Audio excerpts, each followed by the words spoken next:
Hello, everyone. Welcome to the Promethean Tides Aftershow. I am General. As always, I'm joined by Breaker. What's going on, Breaker?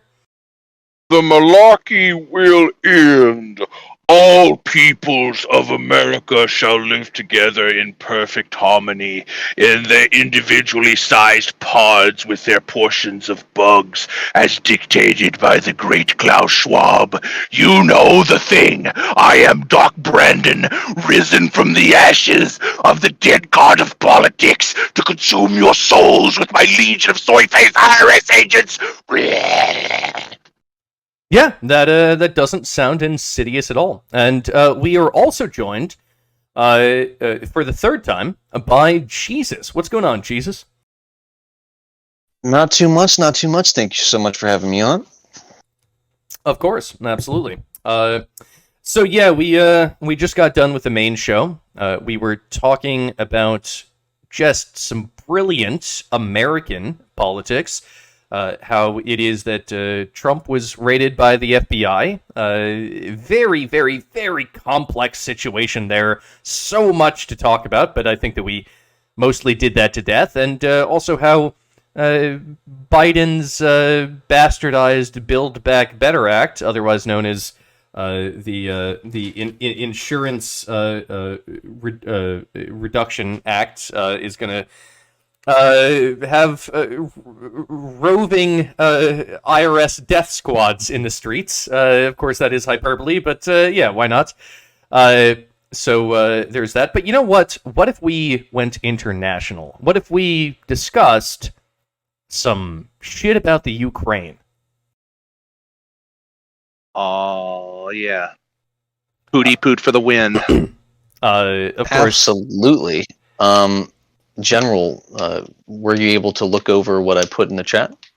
No. I go ahead. I'll read it while you talk about it. Okay.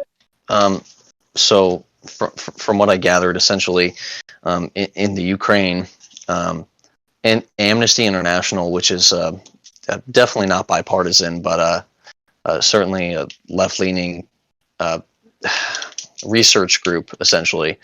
They do various things. They're involved with activism as well. But they went into the Ukraine for almost a month, and they observed a pattern of Ukraine violating international humanitarian law in regards to positioning of their military, and they're embedding their military within walking distance of heavily urbanized buildings. So they launch attacks from these positions, and when Russia strikes back, they end up killing civilians.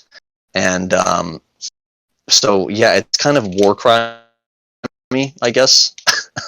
Well, this is but you know, we've seen this tactic before. I think so. They basically just learned from the Middle Easterners and are now just doing the same thing, but with white people. Yeah, the Middle Easterners did exactly the same shit, and this is a tactic. It's a defensive tactic that has arisen since basically war has been so televised and so reported by the media.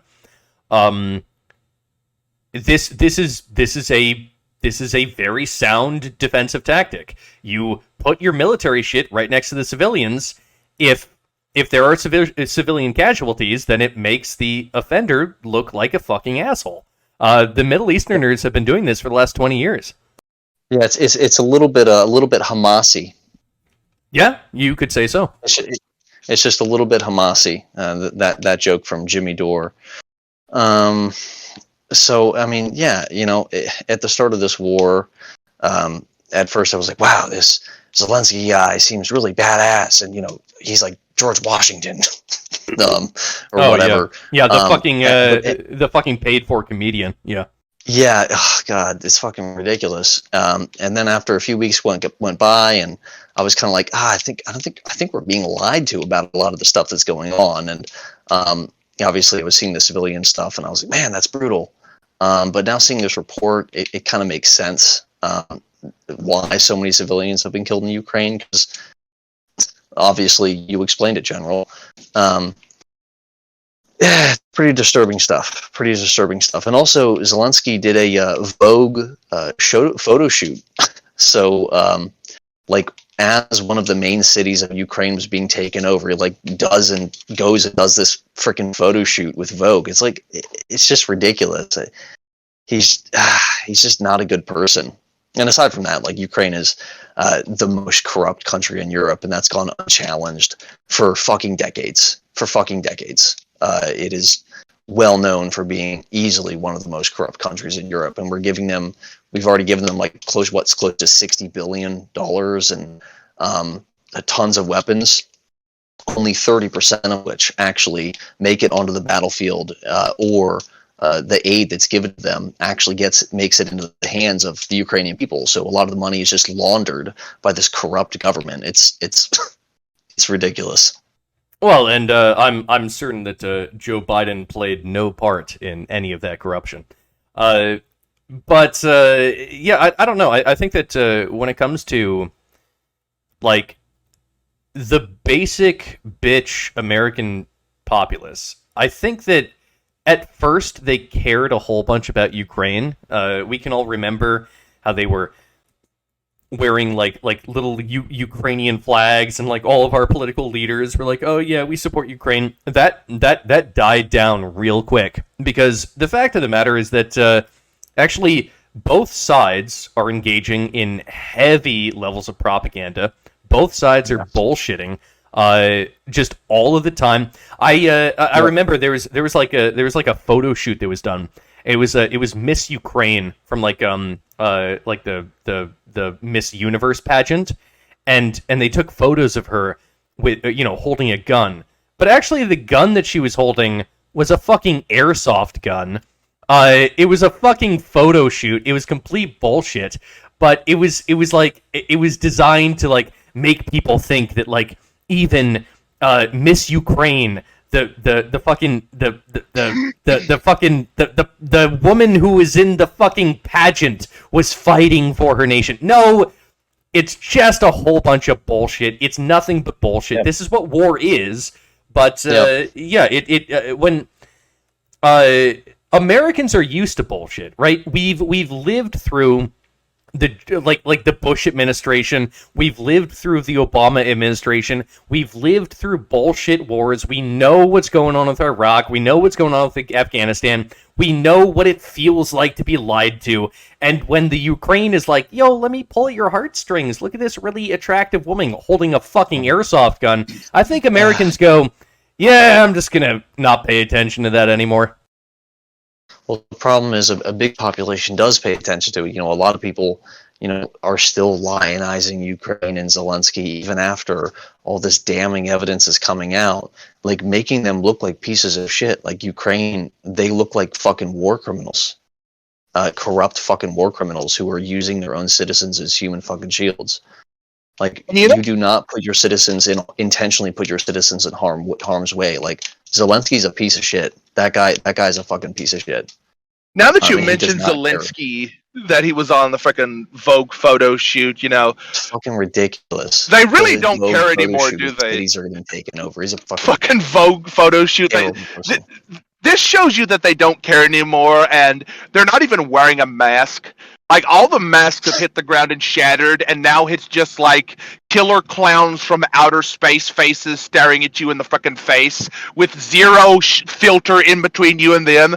Now this fucking quote-unquote leader of Ukraine, Zelensky, is just like the fucking Madonna song, fucking Greta Garbo and Monroe, Dietrich and Damasio, Marlon Brando, Jimmy Dean on the cover of a magazine, and now fucking Zelensky. It's literally... They just put the clowns right in front of you, and now they're doing the fucking song and dance while the fucking countries are burning down.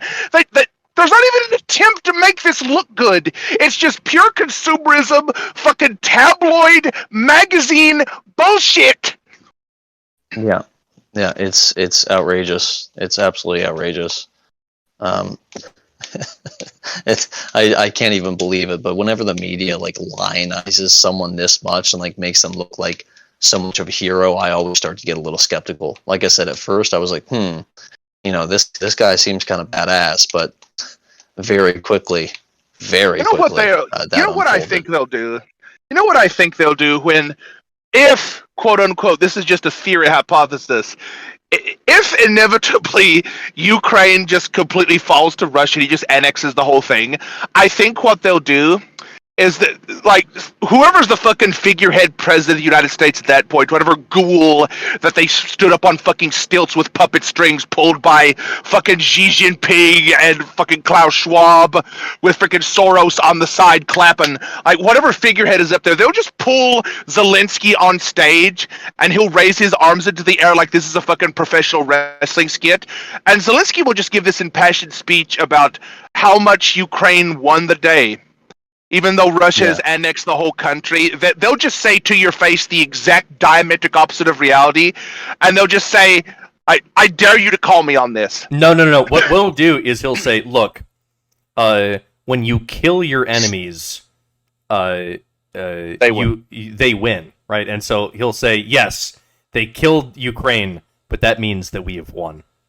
Fucking Justin Trudeau is like the laughing stock of Globo Homo. Like, he's like the shitty, nerdy kid in the corner that no one likes. Like, fucking Soros and Schwab and Biden and Zelensky are all partying in the corner with their freaking party hats doing beer pong.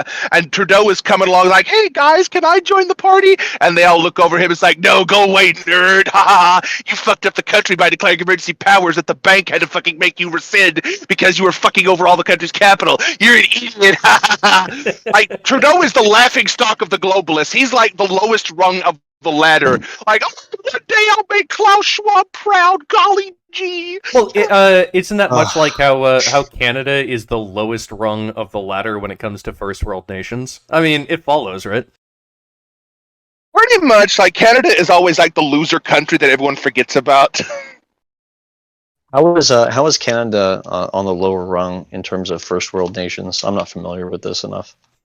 Oh, just because they're not important. Their economy is relatively small. I mean, they have like a large amount of landmass, but they have basically zero military influence. They have very little economic influence outside of America, and even that is minuscule. And also, for whatever reason, they just keep electing cucks. Yeah, do tell me about it, man. The only thing they've done for the last 100 years of political importance was during the frickin' World Wars, when at World War I think it was still like King George something or other, and World War II, I think it was Elizabeth when she was young. All Canada has done is like when the royal family in England says, hey, we need some help over here. Canadians, put your fucking helmet on. We own your ass. Get the fuck over here to this war. And the Canadians like, oh, sorry about that. I'm sorry I didn't put my helmet on fast enough. What you want me to do, eh? That's all Canada has done for the last fucking 100 years of world global import. To be fair, Breaker, I know that you may not entirely agree with me here, but the trucker protests, I think, were actually pretty based. Actually, that was like a massive fucking farce that just showed like how powerful the government really is. But like I said before, when Trudeau did that, like all the fucking globalists and the freaking banks were like, ixnay on the emergency powers, eh? You're making us fucking look bad.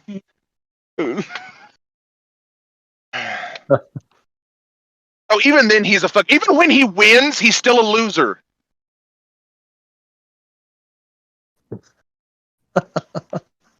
Yeah, the Canadian government did not handle that whole trucker situation that well, did they?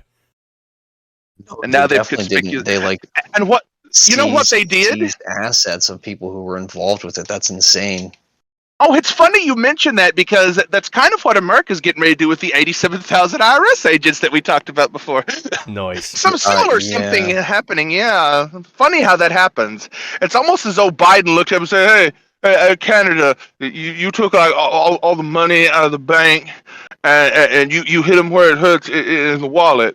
I like your style, Fidel Castro. I was like, no, I'm actually Justin Trudeau, ixnay of the Fidel Castro way. It's like, oh, sorry about that. I mean, Justin. This is actually what makes Canada look weak, right? So, the U.S. government is about, I don't know, 20, 30, 40 times more powerful than the Canadian government, like some huge multiplier, right? And the Americans were better able to resist the onslaught, the fucking juggernaut that is the American government, than the Canadians were able to resist their pitiful, tiny, puny government. I find that to be very interesting, right? It's not a good look for Canada, where the United States government's so much larger, so much more powerful, and we were actually able to keep our own government better in check than the Canadians were with their wimpy, tiny little government. I mean, I don't know, man. That says something about a nation. Well, remember though, they don't have the constitutional protections that we do. That really keep or are supposed to keep a check on government, but haven't as much as they should have. But anyways, yeah. I mean, at the end of the day, the Constitution does give us protections, but also it is a piece of paper. The only way that we can maintain the protection that it gives us is by continuously defending it. Laws are pieces of paper, though. Yeah, absolutely. All of those things have to be defended all the time. Governments, governmental systems exist on paper. They operate in the real world as well, but so do legal frameworks. Right. Yeah. But here's the thing, right? The piece of paper is important. The law is important, but it is something that exists on paper. It does not have inherent power. It has to be defended, and it has to be propped up by people who are alive. So, yes, the Constitution is a very good buffer that we have, but at the end of the day, the U.S. government was better kept in check by the United States populace than was the Canadian government by the Canadian populace. That's just true. It's not that the United States government didn't try to go around the Constitution, and it's not like they didn't try to lock you down and become super duper authoritarian fucking Chinese style. Yeah, they tried to do that, but somehow, I'm not exactly sure how, but somehow we kind of kept it in check. Better than the Canadians did with their little tiny wimpy dimpy government. That's really the point that I'm trying to get across. Let's go America. Too much maple syrup and not enough guns. That's exactly right. Yeah. Speaking of America, this kind of makes me think. I just wonder what the October surprise that the Biden administration and the Democrats writ large are going to try and pull out of their ass this time. Okay, here's my prediction. It has to be like all of the fucking shit ingredients rolled into a massive shit casserole with dingleberry cherries peppered throughout. So what it's going to be is it has to be somehow blah, blah, blah, white man bad, blah, blah, blah, orange man bad, blah, blah, blah, Russia bad, and blah, blah, blah, racist something attacking the country, and blah, blah, blah, rich people aren't paying enough taxes and price gouging, and we need to nationalize industries, socialist power grab shit. It's going to have to be all that rolled into one massive cake of crap in order for them to even stand a fucking chance of getting enough honk votes and real votes out on the frickin' ground so that they can get enough of the House to where Biden can pack the court. Hey, they're like, hey, we're not Nazis. We just want to nationalize industry and send the previous president to jail for 20 years. Sounds like fascism to me, but potato, I guess. No. No, if I were to guess, this is actually the raid on Mar-a-Lago is the setup for the October surprise. Because think about this, right? It's legally impossible for the FBI to show us what documents they collected from Mar-a-Lago, right? Like they can't do it. which means that they can invent anything. So I would guess that the October surprise is that, oopsie poopsie, it turns out that they found a document in Trump's home that previously was classified, but now the DOJ is going to unclassify it. And I don't know, it's going to show that Trump he's fucking little boys or something. I have no idea. It's going to be something like that. Basically, Donald Trump finger banged an alien on top of a flying saucer at Area 51, surrounded by 30 child prostitutes, while Russian hookers did handstands, creating like massive fountain shows of piss onto Obama's father's grave. Yeah, it's going to be the Steele dossier all over again. That's my prediction. Yeah, but you see what that's going to do is that's only going to pull the Orange Man bad people. Like, if anything, that's going to galvanize the Trump people even more, and that's not going to proc the like indeterminates and undecideds enough. So you've got your Orange Man bad angle, and yes, I agree that's going to be a part of it. But they need more than that. They also need something of racial unrest. They need another George Floyd figure of some kind to pop up somewhere. The freaking mainstream media needs to scour the country and find enough false hate crimes of random ropes hanging from garage doors and random instances of various criminals of undefined racial characteristics getting into problems with the police. They're going to need that to galvanize some of the in-betweens and to get even more of the left rallied and even angrier than Orange Man.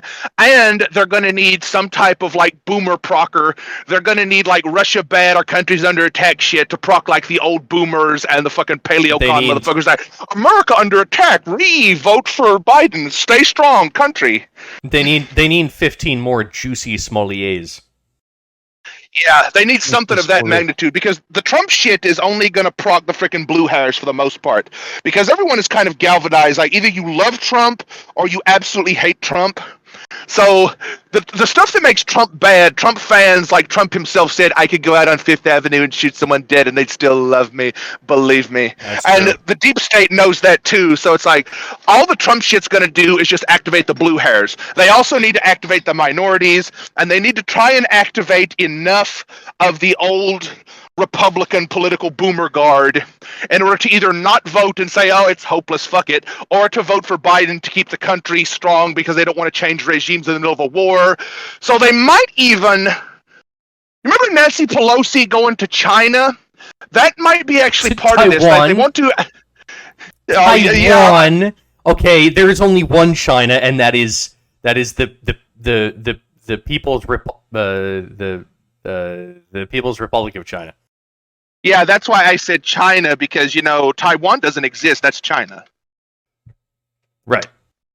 Exactly. So they're going to need... They're probably going to try to antagonize and saber-rattle China just enough to get China to do more missile tests, quote-unquote. They might be able to tickle frickin'... Oh, they got the Kim Jong-un letter. So they're probably going to say to Kim Jong-un, they got that from Mar-a-Lago, they're probably going to say, okay, we're going to send, like, our fucking CIA sleeper agents that are already in your country right now to disseminate this letter of you talking and praising Donald Trump or whatever happened to that letter. And we're going to make, like, this political splinter movement inside your own country to turn against you. So whatever you do, you need to launch a couple of missiles kind of close to Japan, but don't hit Japan. Just kind of close to Japan to activate the paleocon so we can get our political points. They're going to do something really convoluted like that with that Kim Jong-un letter.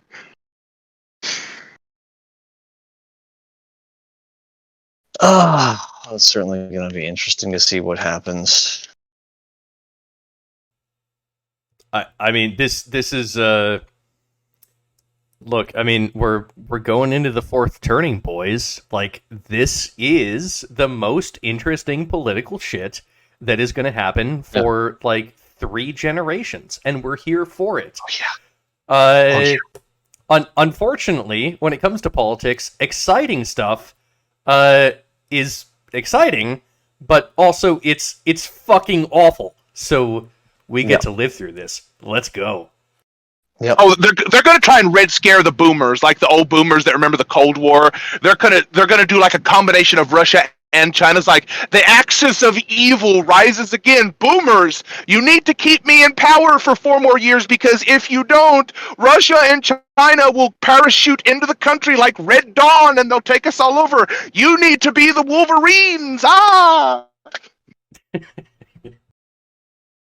Because the propaganda still works on them. They're already pre-programmed. So they need to proc that old government propaganda from the 60s, 70s, and 80s. The old anti-red herring communist Red Scare shit. So you think that they're going to use like Red Scare tactics to get boomers to vote Democrat? What? Yeah, well, what else can they do to get the freaking... Like a lot of the undecided boomers are either, like, they've already set in stone where they're neoliberals, or they're like, Trump MAGA, yay.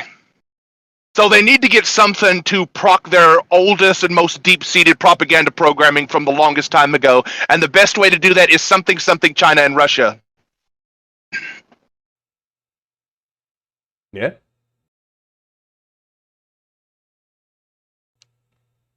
Well, I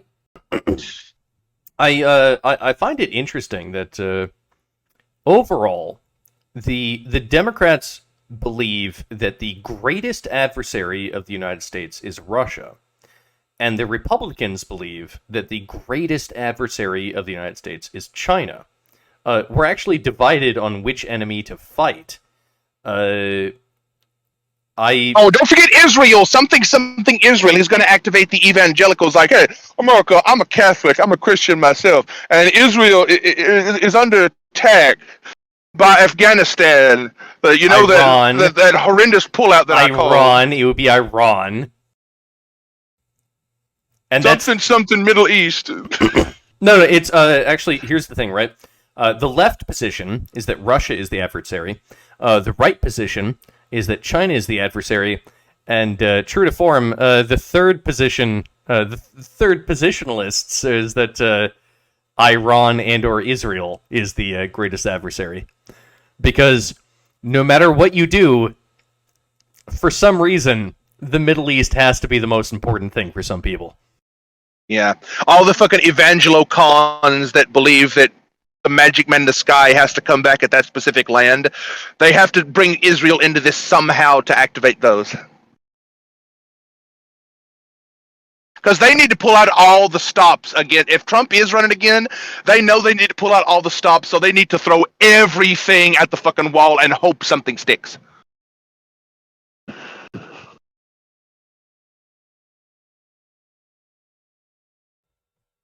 Well, Jesus, get in on this. What Jesus, say you, get in on Jesus? this. Yeah, I mean, it's also crazy. I just, when is it going to end? Like I just feel like it's like one thing after the other. When we're all dead, that's when it'll end. Then you have to worry about anything. It's just, yeah. At first it was Russiagate, and then it was the 2 impeachments, and those are no charges, and it was Jan 6, and those bring no charges, and that was this FBI raid. It's like, it's just insane. It's just the charges don't insane. matter. The charges don't matter. The PR political brownie points matter. Like, the charges don't mean jack shit. They know they're not going to get any charges at stake, because all the classified shit, if it goes to trial, Trump is just going to say, I declassified that, prove me wrong. Yeah, he's going to say that to every piece of evidence. Yeah, but don't you think tactically it's like fucking retarded? Like, Well, that's all they got. It's the party of clown world. All they have is retardation. Did you expect this to make sense? You're thinking the wrong way about this. I mean, Welcome to I didn't expect it. I didn't expect it to be like this, because all this does is galvanize people to want to fucking support him, because he's like anti-establishment. welcome to a banana republic, bro. What? Yeah. Well, I mean, Jesus, it's just like, if you like, after that raid, support for Trump like doubled among Republicans, like, for 2024. It's like, it's just fucking stupid. Like, if you're trying to keep him away from the White House, you're trying to, not have him run again. This is not a good way to do that. Well, here's the thing: they need to activate all the Trump supporters so that they can then send the IRS agents in. Look at all these right-wing terrorists that want to kill rainbow people and minorities. They must be stopped and their guns must be seized. They need to activate them to get them like out of hiding and make them really loud so that they know which way to point the IRS army. Well, I mean, why do you? Well, I mean, why do you think they hired these people, all these extra people? I mean, do you think maybe there's a chance they're trying to collect more money? The IRS, is that maybe they're mainly trying to seize the guns. You're joking. Like, me and General Chief are actually talking about this. Okay, here's the general outline of the plan. Like, technically, Halsey English from Blue State Survivalist, the YouTube channel. Go check it out, everybody. I would like to point out that I have entertained this idea. I have not said that I support this idea. Yeah, we can get into the disagreements of it. I don't think Jesus has heard it yet. So, okay, basically the plan is, like, one of the things that, this is not the main thing, but one of the things that these IRS agents are going to do is, because they have all the lists, the ATF identity lists. Remember that leak that happened in California a few months ago where they leaked all their freaking database of all the people that legally owned guns? And that became public because of the fucking leak, and everyone's social security numbers, full names, and addresses all became public because California, whoopsie poopsie, there was a data leak of all these legal gun owners. It's going to be something like that, but the government is going to have all the ATF lists on the federal level from all the states. So they're going to know, like, all the above board legal gun owners and their names and addresses and everything. And then they're going to send the IRS, say, okay, the tax code is so convoluted that we can basically cobble together some type of cause to audit all of these people. And then they're going to go to all these legal gun owners' houses and say, blah, blah, blah, you're being audited because bullshit tax code reason number 3264, whatever the fuck it is.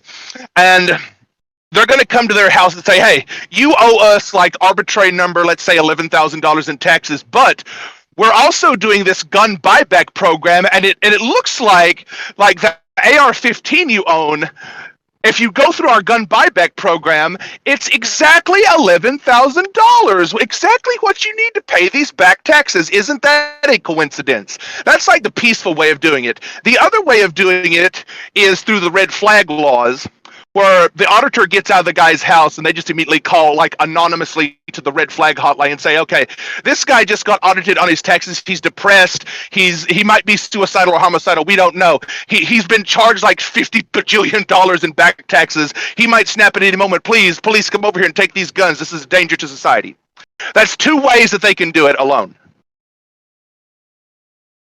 I mean, is there any proof that that's what they're going to be doing, or is this just kind of speculation? This is just a theory as to why they're hiring the extra agents.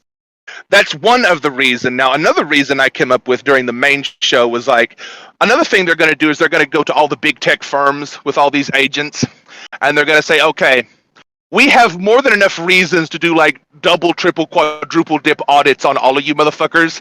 But it looks as though, you know, all that data, which basically a tangible commodity worth billions of dollars, you know that you could just give us that data that you have on the billions of people around the world that use your service on a per second basis, and we can call it even.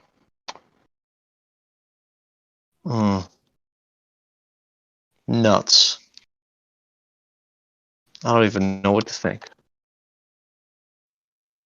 Well, it's a possibility. Look, the reason that the government gave for wanting to hire 87,000 more IRS agents, some of which will be armed and will be able to use lethal force if necessary, is simply that they want to audit the millionaires, and they want to collect the fair share of taxes. That is the official reasoning of the government. What they really want to do is they really want to hit the middle and upper middle class. Oh yeah, dude, 100%. Of course they do. It has nothing to do with the. Yeah, obviously, I knew you were being facetious, but, like, no, they're not going to go after poor people, but they are going to go after. You can't squeeze blood out of a turnip. You don't go after the poor people. You go after Yeah. the lower middle class, the middle class, and the upper middle class, which composes the vast majority of America. That is where this shit is going to be going. But don't worry, because the government said that no, we're not going after you. Don't worry about it. Trust the government. Yeah. God. You know, if Oh, Captain I Planet hope- has taught us anything, it's that, these billionaires and trillionaires and millionaires are basically like Dr. Evil mustache twirling supervillains, all with their own private armies armed with laser guns and sharks with freaking laser beams on the top of their heads. So that's why they need that army of IRS agents, because when they go after all these billionaires and trillionaires, they're basically all like Captain Planet level supervillains that are going to fight back with their armies of robots and laser guns. That metaphor went right over my head.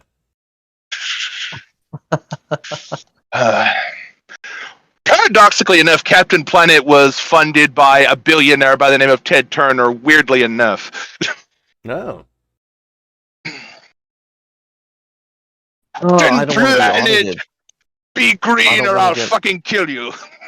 I don't want to get audited. I don't. Well, wanna if you get ever audited.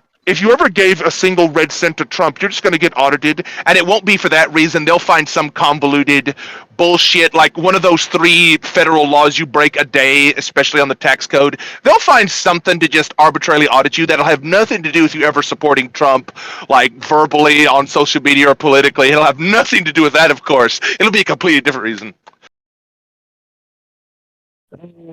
Well, I mean, I do know that back beginning around 2008, the IRS started essentially going after conservative organizations that were taxes exempt and other conservatives as well. You remember the Tea Party?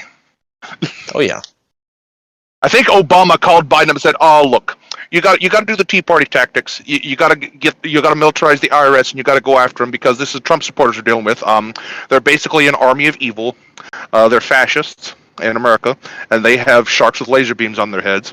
So look, you gotta form your own private army in the form of the IRS, and you got to take care of business, Joe. Look, that's just how it is." Yep. Sharks with they want Sharknado. That's what the evil Trumpers, they want to just cause Sharknado across the United States. It'd just be chaos. Yeah. At this point, if the mainstream media actually literally said that out loud, I wouldn't even be surprised. No, it would follow, actually. Like fucking Rachel Maddow on MSNBC, she goes, Guys, look. You may not realize what's happening, but Trump is actually trying to cause an orange tornado filled with sharks. He is. With laser beams. With fucking laser beams, yeah. And Ed 209s and Boston Dynamic robot dogs with Gatling guns on their backs. Yo, that shit is so fucking dangerous. Alright, I'm gonna switch the topic a little bit here. The Boston Dynamic robot dogs, I have been saying since the moment that I saw that shit, even when they had like Big Dog that was powered by like a gasoline motor and it made a shit ton of noise, it was fucking massive. I was saying, yo, the US military is going to strap a fucking M16 on that and they're going to use it for war. I've been saying that for like the past decade. And lo and behold, people are now strapping fucking M16s on the Robo-Dog. Well, that's just Boston Dynamics. The military has a guarantee already has those weapons secretly, like not in use, but Well, they got the drones. The Obama killed people with drones. We know they got those. Yeah, well, of course, and obviously there's secret technology as well. But no, actually, if you play the new Battlefield General, you should definitely get the new Battlefield. It was on sale about a week ago. You should have gotten it. It was only $30. But next time it goes on sale, get it. They have robot dogs, just like the ones from Boston Dynamics, and they have guns, and they roam around the map. They run around and kill you. and they're brutal. And so it's obviously it's futuristic warfare. So it's projecting out some of the technologies. So pretty interesting stuff. Okay, so basically what's going to happen, we were wrong all along. It's not Trump who is Senator Armstrong from Metal Gear Solid Rising Revengeance. It's actually Dark Biden, and he's going to take the nanomachine, son, and he's going to be the final boss, surrounded by an army of Boston robot dynamic dogs with Gatling guns and laser beams. And he's going to say, the malarkey will end. Nanomachines, you know the thing. Yo, Jesus, did you see the memes for the Dark Biden? No. All right, so basically, it's the response of the left to the right, because the right initially came out with the Dark MAGA, right, and it's Trump with laser eyes, and so of course the left has to respond with Biden with laser eyes. Makes total sense, totally chill.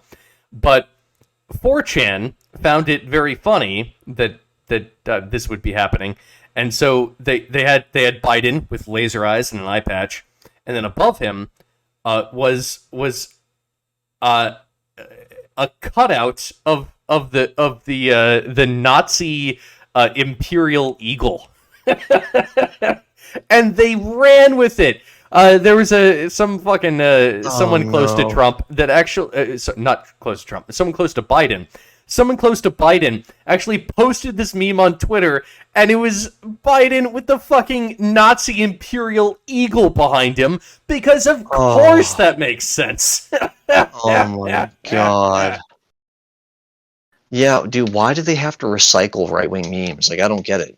Because they can't they can't make their own memes. Yeah, dude, it's so ridiculous, because like aren't the leftoids supposed to be like the tech oriented ones, but yet they have to like steal memes from the right and be like, oh yeah, this is our meme now. I thought that they were the creative ones. Yeah, I know.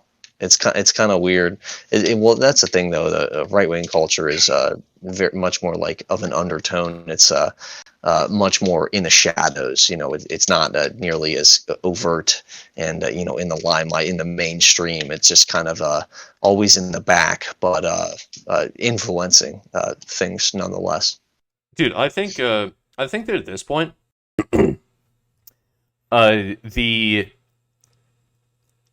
within the next 10 years, I think that the most amount of creativity, the greatest artists, especially the meme artists, but the greatest artists, the most amount of creativity, the most amount of innovation, it's going to be coming out of the right, because the left is stagnant.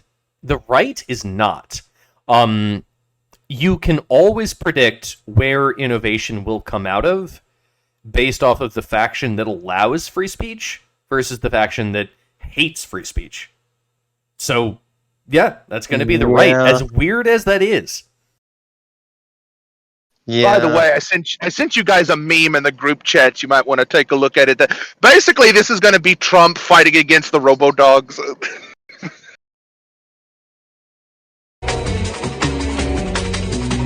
I'm so glad that you sent me this, Breaker. Thank you. This is really worth my time. I'm going to take down so many robo-dogs. I'm going to put on the Warhammer 40k power armor. I'm going to be fighting alongside you in the Great War. It's going to be so terrific. There's going to be so much death and destruction. You're going to die so much, you're going to get tired of dying. But it's for a great cause, believe me. It's going to be terrific. So for anyone listening, Breaker didn't send anything that was good at all. It was just like a JRPG animation. It's don't feel as though you're missing out. It was bullshit. Well, you've never played that game, but I think Jesus gets it more than you do because you never played the Metal Gear games. I don't think that Jesus played the Metal Gear Solid games. No, I unfortunately did not. Yeah, you know enough of the meme culture around the Rising Revengeance memes and the Senator Armstrong. Don't fuck with this, Senator. I don't think I'm super familiar with that, actually. Am I the only meme artist on here? Breaker, You must be. Here's the thing, right? you think that just because you know a meme, everyone knows the meme, okay? But actually, there are different meme circles. There's different meme cultures. In fact, you could even say that there's different meme species, and you're part of one group. But that doesn't mean that everyone is part of your group. Yes. Yes, I see what you mean now. Yeah, and so if you look at it from that perspective, it is, kind of like a biological process. Memes, something as dumb and just trivial as freaking memes. There are different subspecies, and it's unbelievable how they proliferate. It's just awesome. Richard Dawkins, actually, it's a Richard Dawkins word, meme. Yeah. Well, the thing about the meme, and this is the thing that Richard Dawkins got wrong. The thing about the meme is that there is basically no way for a meme outside of a phenotypic revolution. There is no way for a meme to become its own replicator, which means that it is always dependent on the replicator that made that meme. So although memes can evolve, they can never evolve at the same rate or at the same proficiency as the core genotype. That's just an aspect of biology that you cannot get around. And this is actually the core genotype in this instance. This was highlighted actually best in the debate between Brett Weinstein versus Richard Dawkins, which Brett Weinstein handily won, in my opinion. I believe that Brett Weinstein completely decimated Richard Dawkins. Everyone listening should really listen to that debate, because that is a fucking clash of titans between two intellectuals that are far smarter than anyone here on this show. But just fucking brilliant discussion. Wow. Crazy. I'll need to check that out. General Chief, I would agree with you insofar as that mimetics impinges upon biological replicators. You're absolutely right. But as we've talked about many times, I have a slightly different perspective on this, that certain things are like so deep that they transcend mere mimetics into archetypes. It's the archetypes book. Oh, Jordan Peterson, read Carl Jung. And I think that the archetypes are actually eternal, non-replicating foundations of reality itself that will always pop up in intelligent species, somewhat like we were talking about at the end of the main show, where there's something about omnivorous and especially carnivorous mammals where they just get into this type of transcendental cruelty that seems a bit further than what they would need in pure nature. No. Okay. Actually, I'm gonna fundamentally agree with you, and I'm gonna say this. So when it comes to a phenotype, a protein in your body, that is clearly a phenotype. When it comes to something that is not the production of a phenotype, that is, let's say the sun, right? That is something that exerts influence on the Earth, and as far as we know, the biological creatures on Earth have never gotten a chance to exert influence on the sun. So we have like two extreme examples, right? A protein is completely and totally a phenotype, and the sun is completely and totally the environment, something that is not a phenotype, but does exist in the environment.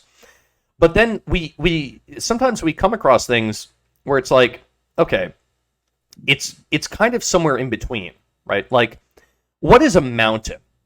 A mountain exists, right? It's part of the environment, but it is eroded by water, and life on Earth has a dramatic impact on the water cycle, and so this can actually change the shape of a mountain. And so it's like, okay, at that point, a mountain is kind of like it's a questionable territory. Is this phenotype? Is this environment that is unaffected by phenotype? We don't know. And with this, there are some questions. It's like there are things that are influenced by the genotype. So the phenotype influences them. In fact, they are part of the phenotype. But also, they're not that heavily influenced, and so they are the environment. And what if there are abstract emergent properties that exist that are not entirely influenced by the phenotype? See, that's an interesting thing. I believe I see where you're going with that, Breaker, and that is a very interesting question. Yeah, because at our current level, you're absolutely right. Insofar as our relationship with the sun, for example, is concerned, that is a maximally asymmetrical relationship. The sun 100% affects us in everything we do and the food that grows in the plant. The whole ecosystem impinges upon the sun, but we don't affect the sun at all. It's just doing its thing. That is maximally asymmetrical. Now, if you remember the Kardashev scale, theoretically, over time, as civilizations become more and more advanced, as intelligent life advances. According to some Russian asshole, sure. Yeah, according to some Russian asshole, as you put it, but this is purely theoretical in the theoretical domain now. But technically, life on Earth, it hasn't got to the level where it's touched the sun yet, but humans have this specific evolutionary adaptation where we exert so much force and modifying capacity on so many different aspects of the environment around us, leagues above every other organism on the face of the earth. We can alter the environment compared to them at lightning fucking speed, like at the snap of the finger. We can change like a land into a completely different form of land with a completely different ecosystem in a matter of one day with a bulldozer.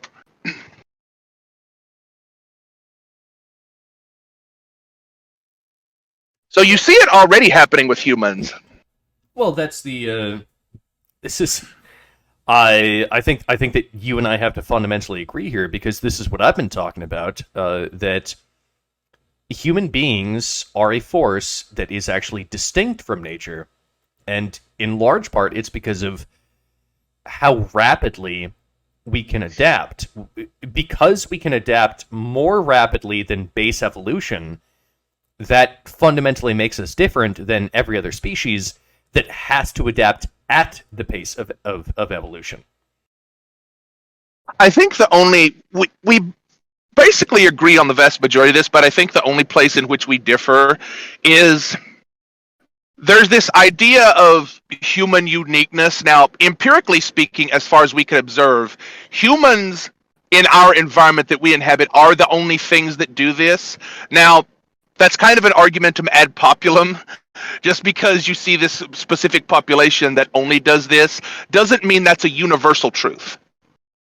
So this evolutionary capacity, we know with humans it happened once on Earth as far as we can discern. That's not enough evidence to point to a fundamental truth that humans are now only and forever the only thing that has ever or will ever do this. So that's still under the domain of evolution. It just so happens that evolution only produced one species that can do it, and that's humans. Yeah, they can do it the way it can. I mean, ants do the same thing. Ants are like humans, except they're not. But they do human-y things, or do we do anti things? Who's been around longer? It's not so much that ants are like humans. It's that humans are like ants. It's that the Chinese are like ants. That might need to be an editor's note. Like, this is we do not endorse no. hate speech on that is not a racial claim. That's a because they're government. It's because they're Chinese. I'm hating on their government, not the people. Okay, it's a critique of the Chinese government. Yes we'll go with that. But yeah, now Jesus actually brought up a good point. Technically, ants and certain other insects and moles that build the intricate tunnels, they're doing a version of this. And to an extent, elephants can change their environment really quick. Like a massive elephant can knock down trees and do a whole bunch of stuff that no other animal in that environment can do.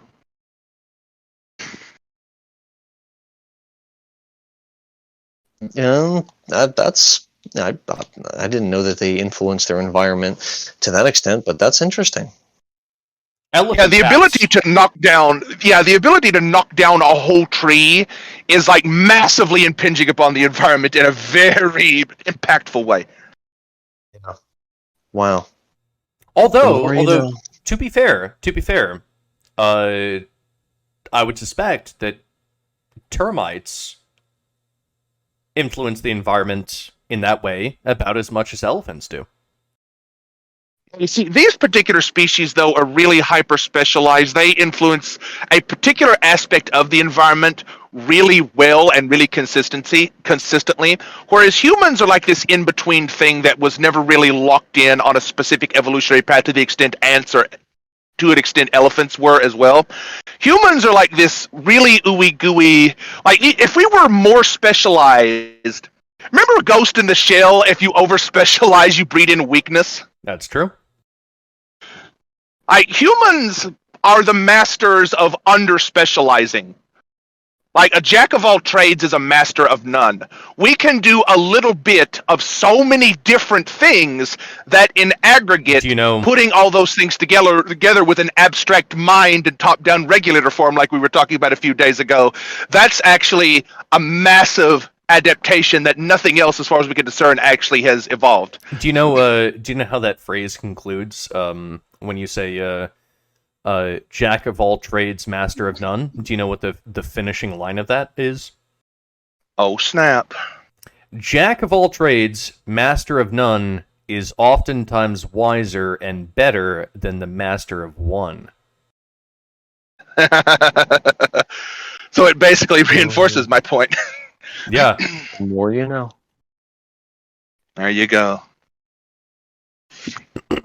Well, shit. Okay, as long as we're talking about evolutionary biology, I guess I'll take this opportunity to state specifically that I believe that when it comes to a phenotypic revolution,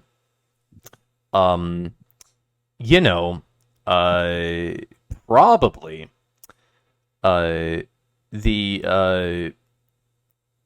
the grandmaster of that is DNA right now, and that's the only thing we know that ever got to that level.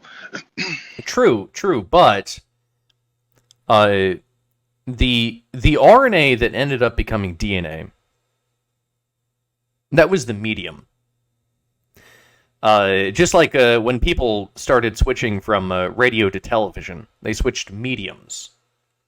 But people were still talking over the air to each other. And in fact, we're still doing it today. On our cell phones, via Wi-Fi or via the 5G cell networks. To this day, people are still talking to one another over the air. But it's evolved. We went from radio to television to these 5G cell phone towers, and it's totally chill. But here's with birds. Well, yeah, it might have started with birds, but here's the thing. Here's the central thing. If you take that metaphor, you bring it all the way back. All I'm saying is that, during the RNA to DNA phenotypic revolution, the medium changed, but the genes never died. Now, did they? That's the thing. That's the thing that maybe some people can think about.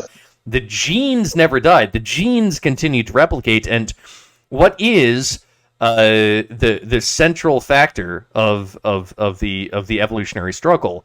Is it the medium of the RNA versus the DNA, or is it the gene that is trying to make sure that it survives above all else?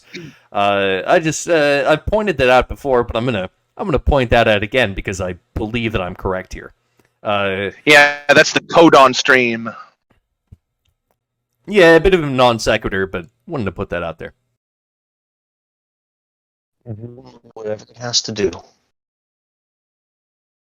basically what happened with the DNA RNA thing, to bring another Ghost in the Shell reference into this, is like DNA literally developed a standalone complex apart from RNA, where DNA was originally an evolutionary adaptation of RNA to facilitate its replication. It was just like, wait a minute, I can do replication by myself. See you later, RNA. And RNA's like, no, you son of a bitch. I'm going rogue. I'm developing a standalone complex, and I'll just do DNA things over here, and you can fuck off, RNA. And I was like, one of these days, one of these days, I'll come back and give you AIDS. Well, all right, fucking excellent. Unless either of you have anything else that you would like to touch on, which you can totally shout out. We can continue this, but if not, we've reached about the hour point, which I think is a good ending point for an after show. Doesn't have to be as long as the main show. So, yeah. Any of you, either of you, have anything else that you want to touch on? Breaker? Yeah. Well, all right. In that case, Yeah.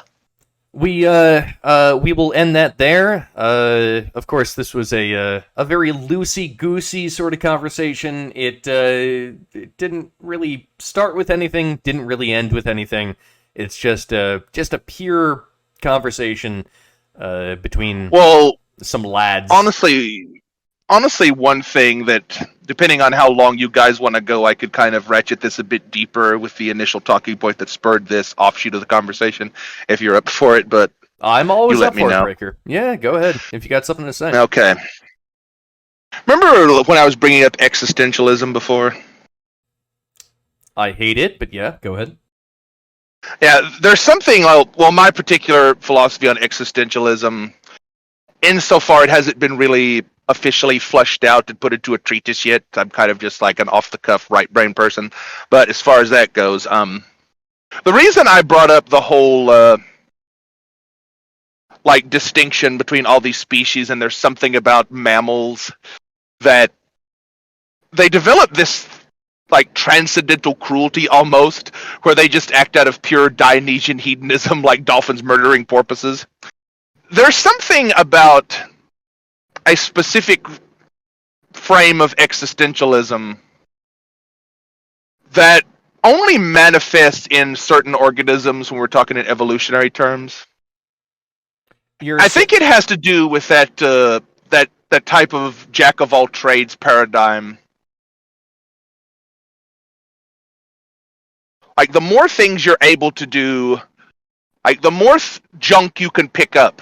Like, humans are able to do a lot of things, but a majority of humans, especially on Reddit moderator boards, I know you've compared me to them before, but I actually work for a living. Humans can also have this extremely high capacity for just pure self-destructive garbage. And that's becoming more and more prevalent. Yeah. Like we make plastics. We pollute our waterways. We do stupid shit. We do that. That's true. Pure negative waste thrown out into the environment, all this random shit. But there's a weird thing about that. Like with the CO2 quote unquote pollution, that's basically laden the atmosphere with gigantic amounts of plant food. And with the plastics, there are certain microorganisms in the sea now that can they've evolved to eat plastic. So we actually, by proxy, created a whole other branch of evolution in those microorganisms. Hey, there's all this weird waste material around that nothing's really using. And when there's a bunch of free material around, like the sun, this is where, remember when we talked about, General Chief, the solar anus philosophy? Our consumerist, capitalistic anus that shits all this plastic into the sea has literally given birth to a new life form that can actually use it and eat it. Not unlike it did billions of years ago with just the sun shitting on the earth 24/7. There is always an organism that will eat the poop. Yes. Oh god, what an analogy. Yeah, the solar anus is actually a book. It's actually a philosophical book. You should look it up. The name is kind of ridiculous, but it makes a lot of sense. The solar anus sounds like it burns. Remember what I told you before, General Chief? Like, if you convert, like, the human sexual drive and you shoot it off into other things, this is why, like, weird, insular, sexually divergent people are usually, like, really hyper-creative, and they're usually, like, the most biggest brain philosophers. It's specifically sexual deviants that have deviated their primordial sexual drive to some other thing through some type of errant mixture of genetic and mimetic mutations that leads to these massive creative insights. Well, right, yeah. I mean, I can say that if you're one of these sexual deviants, perhaps you have an increase in creativity, sure. But the question is, does that gain in creativity actually reflect onto the world in a positive way? And I think in most instances it doesn't, because just free range creativity where you're just going loosey goosey and just fucking, trying to come up with just random shit, it doesn't necessarily apply to the real world. It doesn't necessarily make anything useful. So, yeah, I mean, you can be a degenerate, and you can be the next fucking Albert Einstein, but in most instances, you're just going to be a degenerate. Yeah, most of the time, even most of the best people don't get the chance to reproduce, weirdly enough, with how the dice shake out. Well, unless you're a woman, in which case, actually, reproduction is effectively guaranteed, unless you're like the bottom 5% homeless women. But otherwise, if you are born a woman, you basically have a guaranteed track for reproduction. Yeah, even if you're like female Quasimodo with an eye patch and a peg leg, someone somewhere will hit that. Dude, do you know what's crazy? Pretty much. So sometimes, like, I browse Snapchat, and like sometimes I see stories, and it's like, okay, you have this like horribly disfigured woman, like for whatever reason, maybe like when she was a kid or like when she was a fetus, her mother like took thalidomide, or I don't know, like she was in a fire for whatever reason. She has like she's missing both of her arms and one of her legs, and then you just see this like regular guy, and he's like, "Yeah, I'm marrying her," just every time. Because that's the thing. If you're a woman, as far as I can tell, it doesn't guarantee that you're going to have a good life, right? It doesn't guarantee that you're going to have a fair life. But you can more or less guarantee that you will find someone to be with you, and someone will fuck you, and you will produce a child.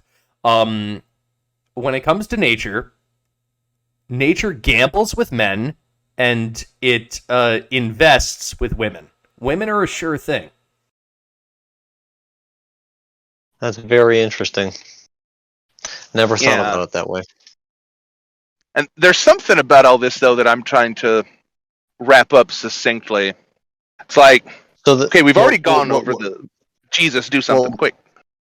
Yeah, I guess my question is, though, then what percentage of the male population passes on its gene, and what percentage of what percentage doesn't, and what percentage of the female population does? Oh, equal. 30-70. No, it's completely equal. Well, genetically, yes. So basically, when let's like in a very like simplistic like mathematical frame. That's initially what I was thinking. I was like, it'd have to be equal, right? But it is equal, but it's not equal in the way that you're thinking. So okay, it's like basically, to make it very simple, like 100% of women pass on their genes. It's not actually 100. Maybe it's like closer to 90%. But basically, all women pass on their genes. When it comes to men, maybe like half of them pass on their genes. But the ones that do pass on their genes do it doubly. They fuck 2 women. So there's an equal amount of male and female genes that are being passed on. It's just that women always pass on their genes, and half of the men don't pass on their genes, but half of the men double up their genes. And that is what nature does. Nature says to men, hey, we're going to gamble on you. You gamble on men. And so nature goes, all right, well, yeah, I'm willing to take that gamble. Sure. Either this man doubles his genes or he just dies homeless, right? And that's the game that nature plays. That's what men are. We are the gamble. You either become a CEO or you become homeless. This is a very like old argument, and it was touted around by the MGTOWs quite a bit. But when women talk about the glass ceiling, right, where it's like, oh my God, there's not very many women CEOs. It's like, yeah, that's true. That's 100% true. There are not very many female CEOs. But also there is the glass floor. There are not very many female homeless people either. Yeah. Men experience the extremes of the environment. Women are very conserved. Mm-hmm. Yep, and very much as like all tangled up in the center in terms of life outcome, health, everything. Intelligence, and men are much more scattered out. Much more homeless men, much more billionaire men, and much more women who were just, they do fine.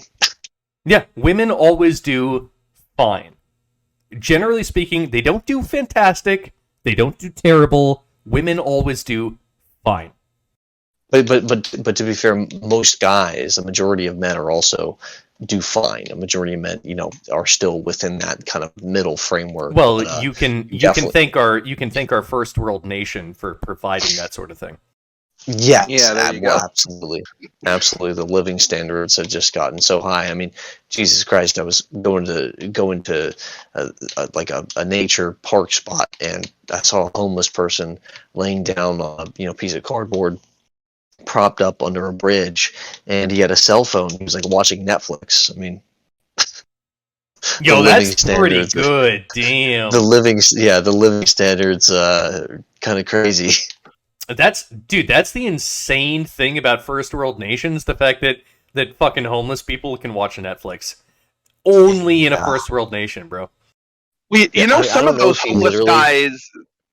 homeless guys, quote unquote homeless guys, actually have part-time or full-time jobs. They just can't afford the exorbitant rent and housing costs, so they're homeless by default, but they actually have a job. Some people live in fucking vans and they have a job. I learned this one trick from my father that doctors don't want you to know. So actually, a membership to a gym is relatively cheap. So if you don't have a house, you can still shower at a gym. So as long as you have a gym membership, and actually via certain government programs, sometimes the government will give you like a free gym membership. So actually you can be homeless and you can still shower and bathe and like work out and stuff. Yep. So, I mean, in the gym I go to, there are homeless people who come there.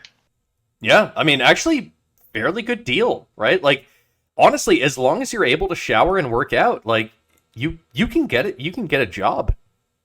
Yep, pretty much. Yeah. By the way, this isn't a new thing. This is as old as Gen X is technically, because you remember the Village People, that old song, YMCA. It's fun to stay at the YMCA. Yeah, there were people that literally practically lived at the YMCA, and they were all technically homeless, but they could afford leather chaps and Indian headdresses. Oh my God. You know, Yeah, well, I mean, you know what's weird about the village people? It's like, okay, they had a cop, they had a firefighter. Who else did they have? They had a Taylor. yeah. They had like some guy that liked to dress in leather or whatever. These are all And professions. a biker. Yeah, sure. And then they had an Indian guy. That's not a profession. Like, just being an Indian guy is not a profession. That was the one guy that, like, he didn't have a job. He just wore feathers. Well, you see, the thing about the village people is they represent like certain fundamental archetypes of masculinity. Yeah, but they're gay. Yeah, but it's not so much about. Well, it's kind of tied in with quote unquote profession and vocation. It's like when English was older a long time ago, it's like this is why we have the word woman, and man is kind of by itself, but man is also just a blanket term for humanity in general, like humans in general, before the scientific term homo sapien came along. In older English, you used to have like an honorific and then human. It's like the thing you do that makes you human. So you, and this concept is still around when you have things like policeman, fireman, sailor man. Sexist. This is kind of in modern English, but it used to be like directly tied in with the word in a much more integral way. And you know what? Technically, woman means childish human in Old English. oh God, that is hilarious. Well, That is hilarious. look, man, I date a woman. I've been dating a woman for the past almost 5 years now. We're getting up on our fifth anniversary. Jesus Christ! And oh boy, I want to start pumping out kids soon. I'll tell you what. But I will say this: for the most part, for the most part, look, there. I think that oftentimes, actually, I'm more childish than she is. You know, I can totally see it. Like when it comes to chores around the house, you know. She's like, you got to pick up. And I'm like, I don't feel like it. Because, like, part of me is still kind of a teenager, you know? But when it comes to peak childishness, you get her on that once per month cycle, and you are dealing with a child throwing a temper tantrum. Once a month, that's a thing. Yep. Yeah, I figured that's where you were going with that. That's pretty funny. Well, Jesus, you have also been dating a woman for a while, and you know precisely what I'm talking about. Yeah, she's not that bad. She's alright. But there is the once monthly dose of yeah. Yeah. Oh, But, basically, that's nature's way. before like man became synonymous with like adult male human, there was actually a different term for just male human, and it was called wereman. And where basically you were wearing humanity. Basically, that's kind of like a bit subtle of an implication, because you've heard of werewolves, right? And were creatures. Were is actually a term of transformation. It represents like a Nixian chaos element. It's like you don't yet have a vocation because you're not a warrior man, you're not a chiefsman, you're just a were man. There's like this chaotic potential that is not yet defined by a discretized vocation. Well, I mean, maybe the solution is we just need to be gay. Yeah, bro. Like, imagine if, like, you were just, like, gay, and then, like... Become the GF. Your partner was interested in all the things that you were interested in. Like, imagine, you know, like, if you like Warhammer 40k, and you like being autistic and painting little miniature figurines of Space Marines, then, like, you could do that with your partner. Like, maybe that's the answer. Just become gay. Yeah. Exactly. Just do it. Yeah, and you know what? Honestly, like maybe at that point, if you're gay, just transition. Have the government chop your balls off. Why not? Come on, bros. Well, there you go. Yeah, you just need to chemically castrate yourself when you're 6. There's nothing wrong with it, bro. Nothing. there was a there was a there was a commercial. I think it was Boston University. They came out with this, and they have a children's hospital on their campus. I believe this was Boston University. If it wasn't, I apologize. It was some university in Massachusetts. So I'm not going to specifically say that it was Boston University, but I think it was. And they were like, hey, they had a commercial, and they were like, yo, like, check this out, bro. Like, if you have a daughter, we will 100% like remove like all of her like fucking reproductive organs. We'll take out the uterus, we'll take out the cervix, we'll take out the ovaries, and we'll like totally make her into a bro, like 100%. And they had a commercial about that, and they actually put that on television or on the internet or something. And I saw the commercial, and I was like, holy shit, this is sick. Like, what the fuck? I mean, why is it that a hospital would put up an advertisement about how it is that they can remove your children's genitals? What the fuck? But I guess that's the thing. That's the world that we live in now, boys. Yep. It's becoming a big industry. There's a lot of money in it. Yeah, that's money. That's one of the sickest things that mankind has ever come up with. But I think that is that's maybe that's a good place to leave it. Don't maim your children's genitals. Perhaps, maybe, I don't know. I don't know if that's too controversial of a statement to make.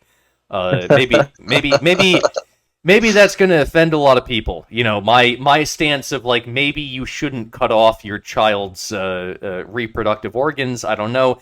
Be the male or female. I believe that don't cut off the balls. Don't remove the ovaries. But you know what? Maybe that's too radical of a stance nowadays, and maybe I should be banned off of YouTube. Yeah, you probably should. Yeah, it's pretty hateful. But with that, maybe we can leave it there. Yeah, I get the feeling that everyone's kind of want to wrap this up. So just remind me next time we do a philosophical deep dive after show to bring up some of these concepts again, because there's a lot more stuff I could go into on this, but I think right now it's probably a good time to wrap up for today. Yeah, we've been going for quite a long time, so but we will continue with this discussion or a discussion similar to this on the next episode. So be sure to like and subscribe, and with that, peace out, everyone.